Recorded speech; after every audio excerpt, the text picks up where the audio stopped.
Insurance terms na dapat alam mo bago ka kumuha ng insurance. Number 1 is face amount or sum assured. Ito yung amount na makukuha mo o ng beneficiary mo just in case a certain covered event happens. Halimbawa, if na-aksidente or nagkasakit or namatay yung insured, kung ano yung nakalagay sa policy na face amount, yun yung expected na ma-receive mo or ng beneficiary mo. Number 2 is the plan type.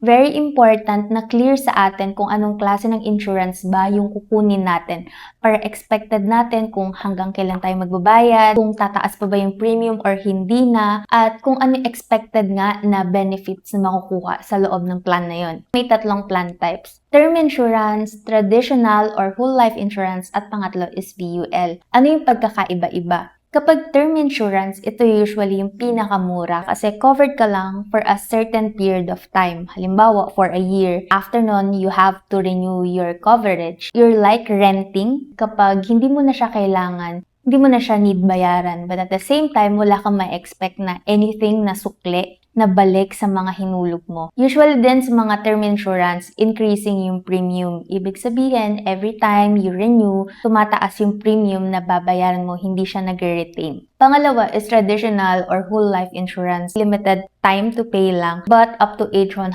na or pangmatagalan na yung coverage. Ang maganda dito, fixed yung premium niya, so hindi na siya tataas, and limited pay lang. Kapag 10 years lang, and then you're done with paying the plan. Kung 20 years lang. It's usually pricier nga lang compared to term insurance. Pangatlo is yung VUL. VUL naman is an insurance plan na investment link. Kapag VUL, you don't expect na kung 10 years to pay yan, 10 years ka lang din magbabayad. Kailangan tuloy-tuloy pa rin para maging sufficient pa rin yung nasa account value nun, hindi maubos kasi habang tumatanda, tumataas din yung cost of insurance. The right way to see it is, nag-save ka talaga for a protection fund. But just in case in the future, hindi mo na kailanganin yung protection na yon, meron kang makukuhang sukli in the form of that accumulated fund value. And recommended talaga na long-term yung horizon for this kasi kapag less than 10 years pa lang naguhulog and then kailangan mo na i-withdraw yung money, hindi mo na siya masustain or di mo na need. May mga surrender charges pa yan. Next is Premium Holiday. Feature siya ng VUL plans. This allows the policy owner to temporarily stop paying premiums without losing the coverage ng bigla-bigla. Ito recommended kapag talagang emergency na at